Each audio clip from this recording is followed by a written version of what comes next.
Master, with anguish of spirit, I bow in my grief today. The depths of my sad heart are troubled. Awaken and save, I pray. Torrents of sin and of anguish sweep o'er my sinking soul. And I perish, dear Master. Oh, hasten and take control. À l'heure levée, en un jour d'automne 1969, un évêque, personnalité du monde religieux américain, et sa femme n'auraient pu imaginer qu'ils ne termineraient pas la journée ensemble. Ils avaient entrepris un voyage en Palestine à la découverte des lieux saints. Et tout à coup, on eut la surprise d'apprendre la disparition de cet homme dans le désert de Judée, non loin de la mer Morte. Il y avait déjà des années que l'évêque faisait parler de lui. Il avait plongé dans l'embarras son Église et avait choqué bien des chrétiens par l'affirmation de convictions théologiques peu orthodoxes. Comme il avait démontré peu de sagesse en les publiant, son Église fut soulagée lorsqu'il donna sa démission. Peu de temps avant sa disparition, cet homme avait provoqué un autre remous dans les milieux religieux pour son enthousiasme à la cause du spiritisme. Très tôt dans son ministère, il avait rejeté certains enseignements de la Bible, choisissant de suivre ce qu'il appelait l'évidence empirique au détriment de la vérité biblique. Un jour, l'évêque déclara qu'il ne croyait pas à la vie après la mort. Toutefois, cette conviction fut ébranlée à la suite du suicide de son fils en 1966.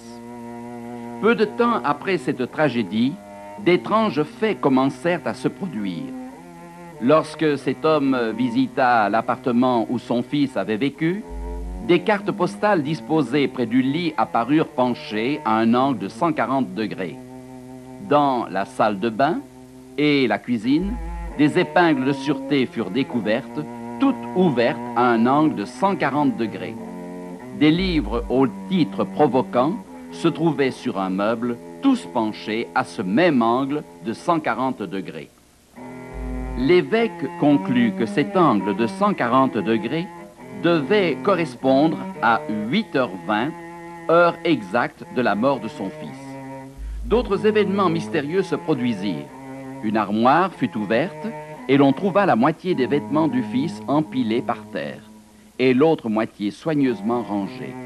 Un peu plus tard, un miroir se déplaça lentement sur un mur en présence de deux amis qui, bouleversés, suivirent le mouvement.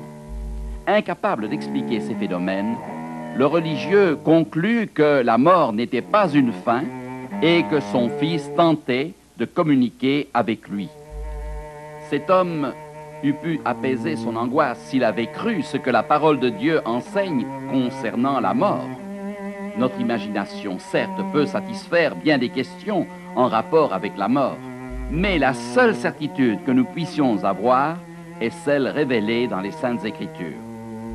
La Bible déclare que les morts ne retournent pas dans leur maison. Comme la nuée qui se dissipe et s'en va, celui qui descend au séjour des morts ne remontera pas. Il ne reviendra plus dans sa maison. Quelle est donc la puissance qui a pu provoquer tous ces incidents surnaturels dans l'appartement du fils de l'évêque? La Bible dit que les phénomènes surnaturels ne viennent pas tous de Dieu. Il existe une autre puissance qui opère dans le monde invisible. Jean, l'apôtre, l'identifie quand il écrit « Ce sont des esprits de démons qui font des prodiges ». Il est important de ne pas dépendre de nos sens. La véritable réponse se trouve dans la parole du Dieu vivant. Des médiums contactèrent l'évêque et prétendirent avoir parlé avec son fils. Des séances spirites furent organisées afin de lui permettre de communiquer avec son enfant. Une séance avec un médium eut lieu à la télévision canadienne. Une forme prétendant être le fils de l'évêque apparut durant la séance. Celui-ci déclara qu'il sentait la présence de son fils. La conversation révéla des détails intimes, seuls connus du père et de son fils. Après ces séances, l'évêque se lança à corps perdu dans le spiritisme et l'étude de l'occultisme. Il refusait à la Bible d'être sa principale source d'instruction. Il ne se basait que sur ses impressions, sur ses vulnérables sens oculaires et auditifs. L'évêque ignorait-il ou ne voulait-il pas entendre les paroles du prophète Ésaïe? Celui-ci dit: « Et si l'on vous dit, consultez ceux qui évoquent les morts et ceux qui prédisent l'avenir, qui poussent des sifflements et des soupirs. Répondez, un peuple ne consultera-t-il pas son Dieu? S'adressera-t-il aux morts en faveur des vivants? » En d'autres termes, Dieu dit que nous devons nous confier en lui et en sa parole pour recevoir les informations nécessaires. Le prophète Ésaïe dit encore: « À la loi et au témoignage, si l'on ne parle pas ainsi, il n'y aura pas d'aurore pour le peuple. » Quel que soit l'enseignement, s'il n'est pas en accord avec celui des Écritures, il est faux. L'évêque et sa jeune épouse quittèrent Jérusalem avec un groupe de touristes et après avoir visité Bethléem, s'enfoncèrent seuls dans le désert. Le lendemain, ils étaient perdus. Leur voiture étant tombée en panne, ils durent chercher du secours. Mais après quelques heures de marche sous le soleil ardent, l'homme s'évanouit. Sa femme continua à errer seule. Le lendemain, elle retrouva le chemin. Le mari mourut dans le désert et son cadavre fut retrouvé plusieurs jours plus tard. Tandis qu'on entreprenait des recherches pour retrouver l'évêque, Diane entra en contact avec plusieurs médiums, affirmant à la presse que son mari était en vie et en bonne santé. Après la découverte du corps de son mari, elle déclara l'avoir vu monter au ciel et y être reçue par son fils et un de leurs amis. Quel trio étrange! Un évêque qui avait rejeté la divinité du Christ, un fils qui avait déclaré qu'il ne voulait pas d'une religion qui le forçait à accepter Dieu et Jésus, et un ami, père de l'école théologique, qui enseigne la mort de Dieu. L'évêque avait-il réellement parlé à son fils? Était-il vraiment allé au ciel? La femme avait-elle vraiment reçu des renseignements? La Bible est claire à ce sujet. Personne ne peut transmettre des messages aux vivants de la part des défunts. La mort est un fait déprimant. À peine sommes-nous nés que nous commençons à mourir. Que nous le voulions ou non, tôt ou tard, la mort est un passage indésiré qui frappe à la porte de chacun. Mais où va l'homme après sa mort? Il est dramatique d'entreprendre un voyage sans connaître sa destination. Au moment de mourir, chacun peut se dire « Maintenant, le mystère commence ».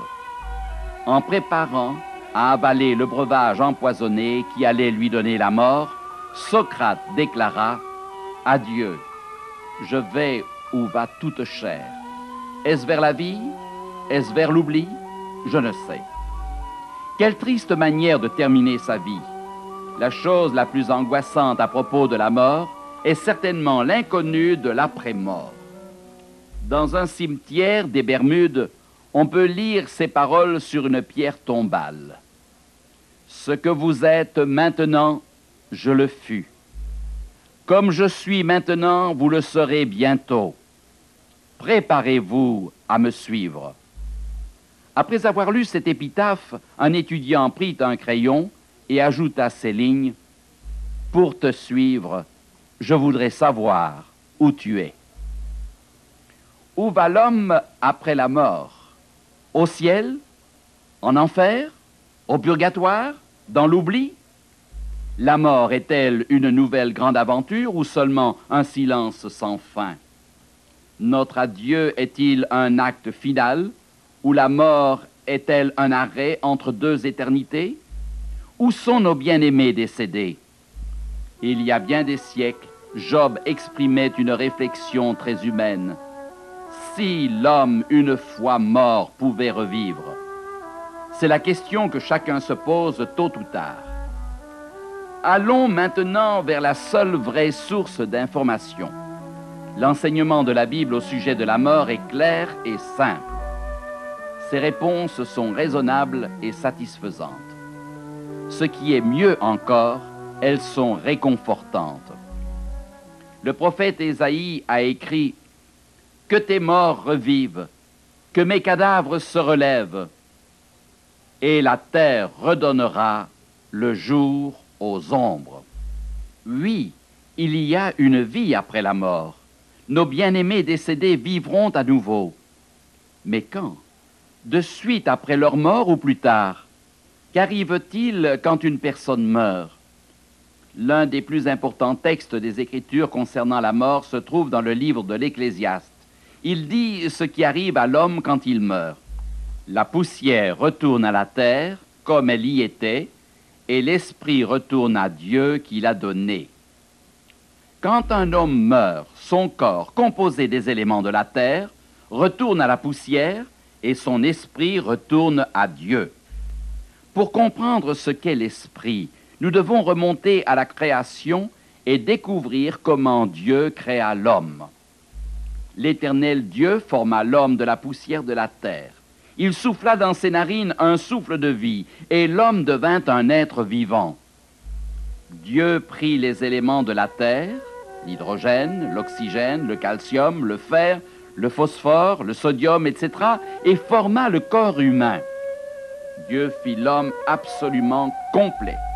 Il lui donna un cerveau, des artères, des veines, des nerfs. Tout avait été prévu pour qu'Adam puisse vivre dans de bonnes conditions. Dieu souffla aussi dans ses narines un souffle de vie, une haleine de vie. Et l'homme devint une âme vivante, un être vivant. Qu'était donc cette haleine de vie que Dieu souffla dans les narines d'Adam? Job dit, « Aussi longtemps que j'aurai ma respiration et que le souffle de Dieu sera dans mes narines. » L'esprit ou le souffle est ce qui maintient le corps vivant. Jacques nous dit, « Le corps sans le souffle de vie est mort. » Considérez cette illustration. Élément de la terre plus souffle de vie égale être vivant. Qu'arrive-t-il après la mort? Juste le contraire. Être vivant moins souffle de vie égale corps, c'est-à-dire élément de la terre. Nous comprendrons plus facilement cette vérité grâce à l'illustration suivante. Branchez une ampoule électrique. Qu'arrive-t-il? Nous avons de la lumière. Personne n'a mis la lumière dans l'ampoule. La lumière vient en unissant deux composantes, l'ampoule et l'électricité. Quand vous coupez l'électricité, la lumière s'éteint. C'est ce qui se passe à la mort. Quand le souffle de vie retourne au Créateur, l'homme meurt. Tout ce qui reste est le corps, composé des éléments de la terre, qui retourne à la poussière. L'âme vivante, ou l'être vivant, cesse d'exister. Selon la Bible, quand le souffle de vie ou l'esprit quitte le corps, le fonctionnement de tous les éléments de la personnalité cesse. Ne vous confiez pas aux grands, aux fils de l'homme, qui ne peuvent sauver. Leur souffle s'en va, ils rentrent dans la terre, et ce même jour, leurs desseins périssent. Mais où sont les morts pendant le temps qui s'écoule entre la mort et la résurrection? Job nous dit, « C'est le séjour des morts que j'attends pour demeure. » D'après la Bible, quand un homme meurt, il ne va pas au ciel, pas plus en enfer ou au purgatoire. En fait, il n'existe plus et ne va nulle part. La mort est un arrêt de la vie jusqu'au matin de la résurrection. Alors, le corps et le souffle de vie seront à nouveau réunis. Ainsi, l'évêque dont nous avons parlé au début de cette étude n'a jamais pu avoir de contact avec son fils décédé. La Bible dit « Les vivants, en effet, savent qu'ils mourront, mais les morts ne savent rien. Bien qu'il ait été probablement réconfortant pour l'évêque de penser qu'il s'entretenait avec son fils, ou que les informations reçues pendant les séances spirites semblaient convaincantes, Dieu dit « Les morts ne savent rien ». Les morts ne savent pas ce que font les vivants, car la Bible dit d'un homme mort que ses fils soient honorés, il n'en sait rien, qu'il soit dans l'abaissement, il l'ignore. Il y a là une révélation réconfortante. Supposez qu'une jeune mère meure et aille au ciel, laissant son mari avec plusieurs petits-enfants. Du ciel, elle pourrait voir tout ce qui se passe sur la terre. Plus tard, son mari se remariera et une marâtre prendra la place de la maman au foyer, négligeant les enfants. Imaginez la situation affligeante de cette mère. Assister à un tel drame, impuissante, serait-ce le paradis ou l'enfer pour elle? Quand un homme meurt, il repose tranquillement, sans être troublé par les problèmes de la vie, et sans rien savoir de ses bien-aimés, jusqu'à l'appel de celui qui donne la vie. C'est l'une des vérités les plus réconfortantes de la parole de Dieu. La Bible compare la mort à un repos. Le prophète Nathan disait au roi David, « Quand tes jours seront accomplis et que tu seras couché avec tes pères. » Le Christ lui-même appela la mort un sommeil. Alors qu'un de ses amis était décédé, Jésus dit à ses disciples, « Lazare, notre ami, dort, mais je vais le réveiller. » Les disciples furent étonnés par cette déclaration. Ils savaient que Lazare était malade depuis un certain temps. Aussi répliquèrent-ils, « Seigneur, s'il dort, il sera guéri. » Jésus avait parlé de sa mort, mais ils crurent qu'il parlait de l'assoupissement du sommeil. Alors Jésus leur dit ouvertement, « Lazare est mort. » Comme Jésus et ses disciples se dirigeaient vers Béthanie, Marthe, la sœur de Lazare, courut à leur rencontre et s'écria, « Seigneur, si tu eusses été ici, mon frère ne serait pas mort. » Elle avait certainement raison. Discrètement, Jésus répondit à Marthe, « Ton frère ressuscitera. » Entendez la réponse de Marthe. « Je sais qu'il ressuscitera à la résurrection au dernier jour. » Marthe pensait que Jésus parlait de la résurrection de son frère qui aurait lieu à la fin du monde. Jésus avait souvent eu l'occasion de s'entretenir avec la famille de Béthanie.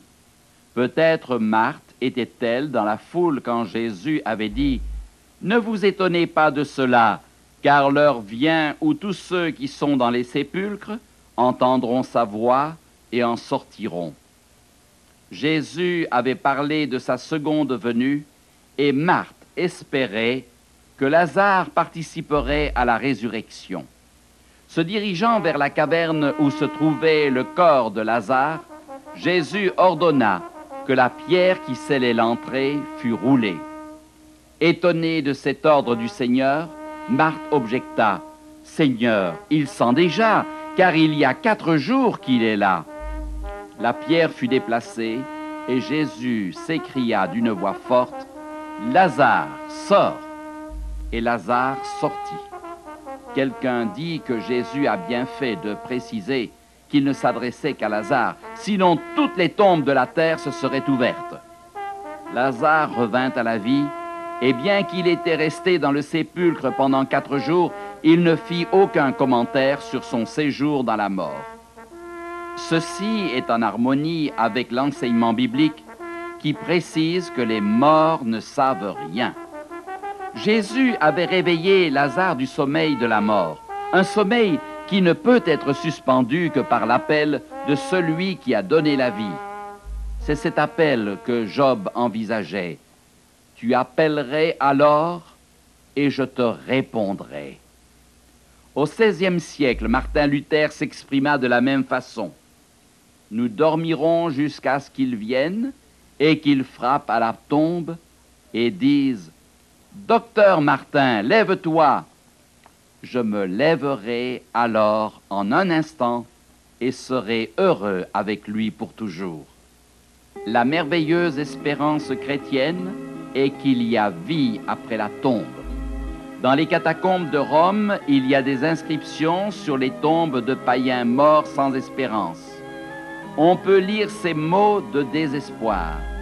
Adieu pour l'éternité. Adieu pour toujours. Mais sur les tombes des chrétiens, on trouve ces paroles d'espoir et de courage. Au revoir, à bientôt, bonne nuit, à demain matin. N'est-il pas réconfortant de partager l'espérance chrétienne? Les chrétiens savent que le moment de la mort est un au revoir. Nous avons la conviction que le matin de la grande résurrection viendra après la nuit de la mort. Au jour de la résurrection, Jésus appellera ceux qui auront cru en lui. Nos bien-aimés décédés répondront. Le chrétien, quoique affligé, n'éprouve cependant ni révolte ni désespoir, comme c'est souvent le cas de ceux qui n'ont pas l'espérance de la réunion éternelle avec leurs bien-aimés. Tel est le message réconfortant de l'apôtre Paul. Nous ne voulons pas, frères, que vous soyez dans l'ignorance au sujet de ceux qui dorment, afin que vous ne vous affligiez pas comme les autres qui n'ont pas d'espérance. La véritable espérance, le vrai réconfort pour les cœurs affligés par le deuil, ne se trouve pas dans les séances spirites ou les messages confus transmis par des médiums, mais dans le Seigneur Jésus-Christ. Le message chrétien ne fut pas compris par les païens de l'Empire romain. Pourtant, ce message était la bonne nouvelle de la résurrection. Les païens avaient perdu confiance dans leur propre religion et la mort leur semblait un ennemi auquel il n'y avait pas moyen d'échapper. Paul et les premiers chrétiens voyaient dans la résurrection la réponse de Dieu à la mort. Par sa mort sur la croix, sa mise au tombeau et sa glorieuse résurrection, Jésus-Christ remporta la victoire non seulement sur le péché, mais sur sa conséquence, la mort. Jésus déclara triomphalement, « Je suis la résurrection et la vie. Celui qui croit en moi vivra, quand même il serait mort. »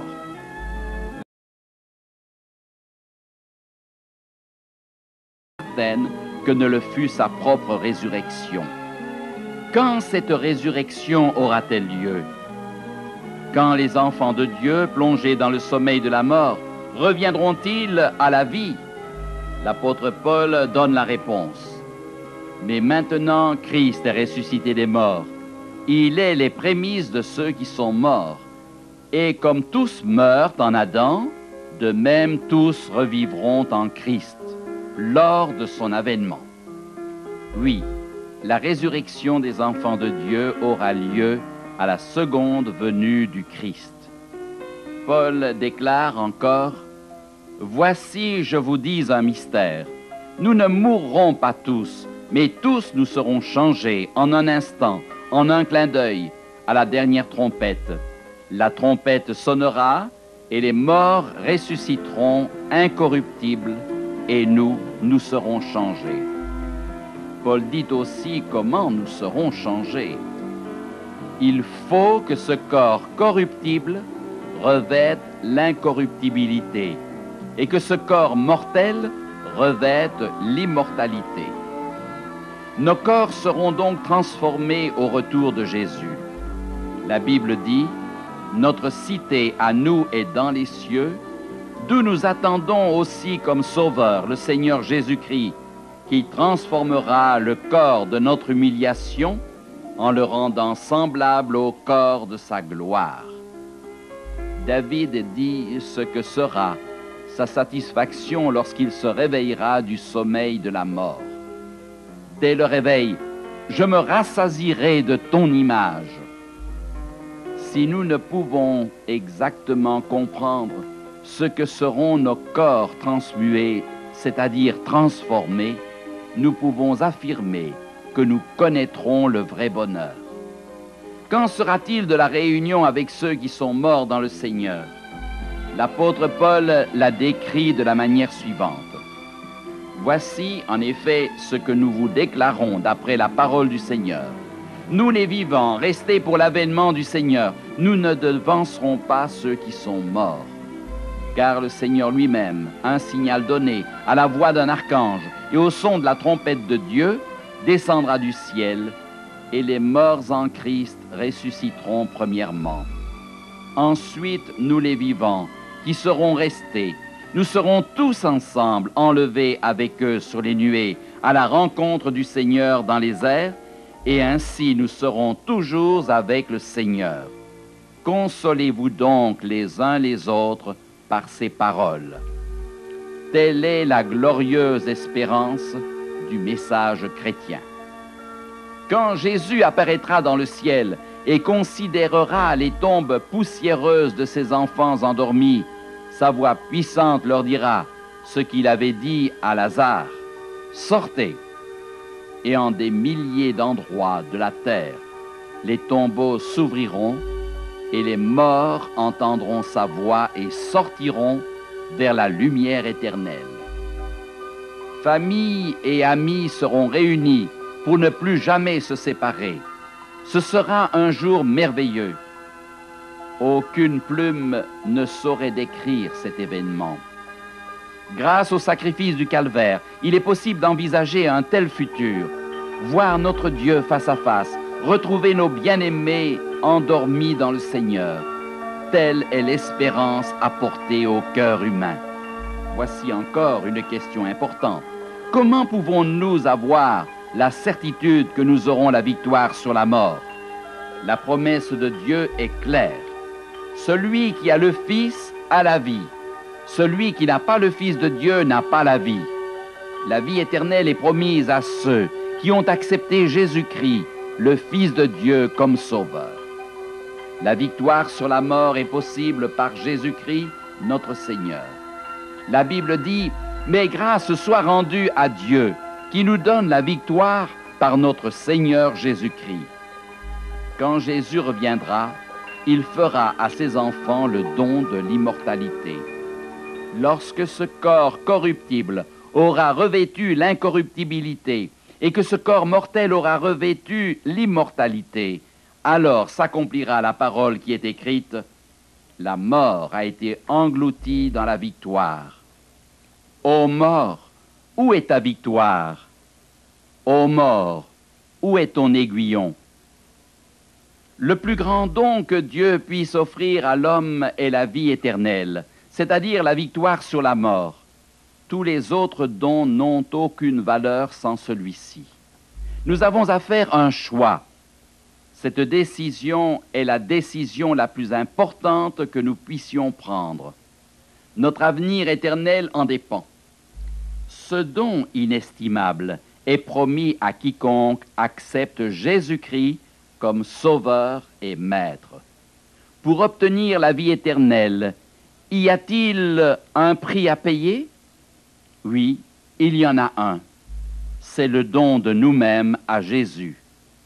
Il s'agit de lui offrir un cœur soumis, un cœur purifié et transformé. Un être égoïste et orgueilleux peut se jeter à genoux au pied de la croix. Christ a rendu ce changement possible par sa mort. Il ne pouvait faire plus. La vie éternelle peut être notre partage si seulement nous le voulons. Aujourd'hui, si vous entendez sa voix, n'endurcissez pas votre cœur.